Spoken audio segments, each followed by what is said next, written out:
So by now, you would have seen that yesterday's biggest headline when it comes to New York Rangers hockey was the fact that heading into the game against the Devils, one veteran, first-line winger, former 50-goal scorer in Chris Kreider had gotten healthy scratched.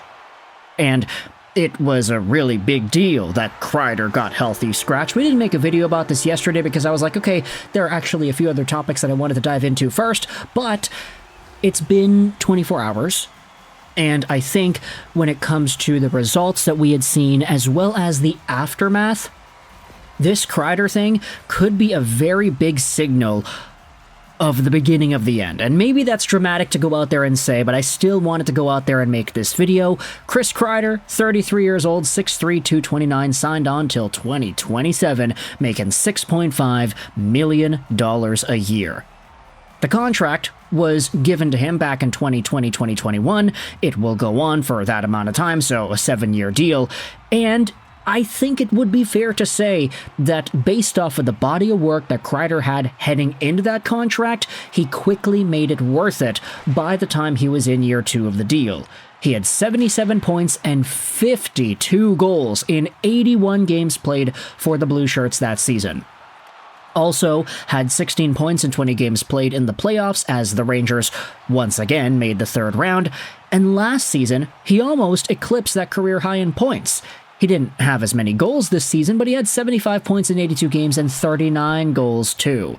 36 assists was a career high for him last year, and he had 12 points in 16 games in the postseason then too. He also, I believe, had a hat trick to send the Rangers into the third round. Yes, that's exactly what it was. 3 goals in the game against the Carolina Hurricanes. What was that? Was it Game 7? 1, 2, 3, 4, 5, 6. That's what it was. Game 6 for Chris Kreider to pull the Rangers into the Eastern Conference Finals. Unfortunately, though, for Kreider, he only had 1 game with a point. He had 2 points, a goal and an assist in a game. What was that? Game 5 loss to the Florida Panthers. The Panthers ended up making the Stanley Cup Finals, they won the Cup, and everything is history. But Chris Kreider has carried on this momentum into 2024-2025 in a very unfortunate way. Because, as you've already seen by the numbers, he only has 12 points on the year. 30 games played, he's got 1 assist. Seriously, 1 assist. Sure, he has 11 goals, but overall, his point production and his metrics, he's on pace for 32 points this season in 78 games played. He's on pace for 29 goals, but only 3 assists. All this while playing on a Rangers team that, if you take a look at the NHL standings, are now officially dog water last in the Metropolitan Division, or at least they're tied for last with the New York Islanders, who, by the way, the Isles have been playing pretty badly as well. Yesterday they got absolutely smoked by the Buffalo Sabres. The Rangers, on the other hand, hey, what happened, you might be asking? Chris Kreider was scratched, and then what? Well, the New York Rangers got the absolute crap beat out of them by the New Jersey Devils.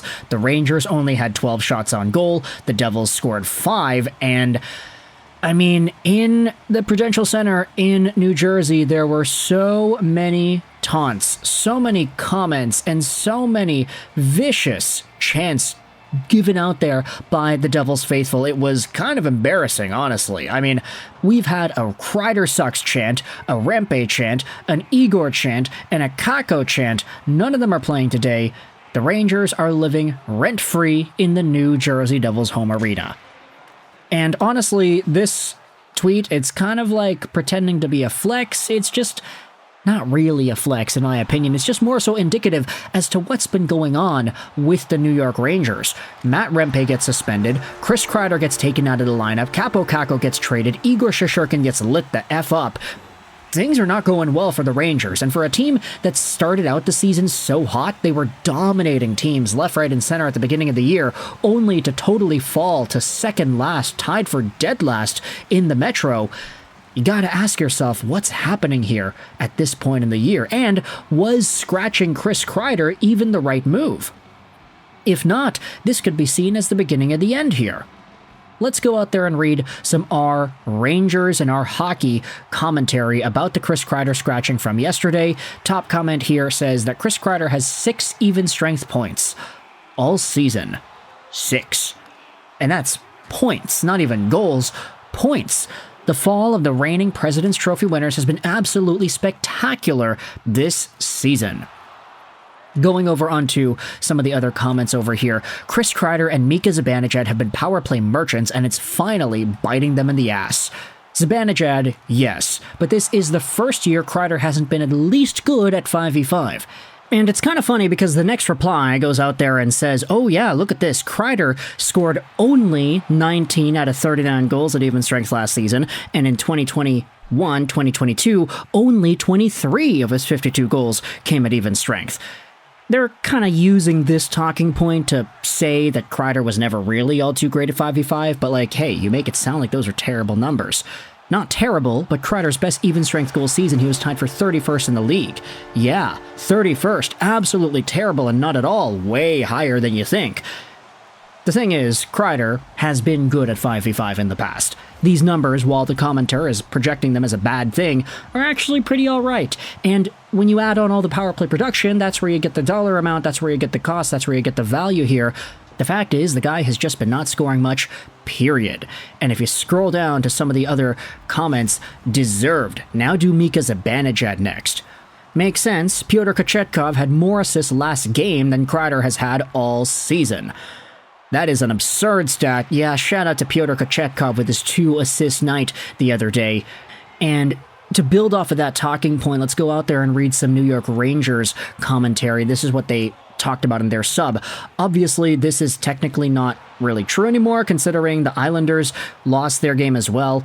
At least with this season, there's no ambiguity, just be sellers. We did it, boys. The Isles are about to lose. So yeah, there you go. Same comment over there. I hate this team as much as I loved last year's team, which is ironic given that it's basically the same roster. They're not worthy of my time at this point. The labor strike continues. You couldn't have watched that game and not be convinced this isn't intentional. If the players have beef with Drury, they know the only way he gets jettisoned is if the Rangers become laughingstocks. With the game being on a Monday at 1 p.m., most of the hockey outlets and social media have several posts bashing the Rangers. I don't know where the bottom is, but we have to be close. And finally, there are some other thoughts about Kreider and his healthy scratch. Would have preferred Mika, but maybe he's next. Kreider being scratched over Mika is a joke. Have to imagine it's just a matter of time until Kreider is traded at this point. I think we just have more wiggle room with wingers and centers, so Mika unfortunately will get the longer leash.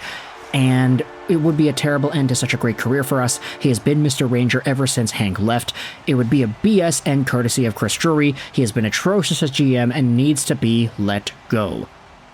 The team will do anything except hold Mika Zibanejad accountable, and to think it's only been 6 months and Kreider scored a hat trick and single-handedly got us into the ECF. Now he's a healthy scratch. This is rock bottom. Oh, come on. He's been playing terrible this year. Why don't I just bring back Messier for the nostalgia?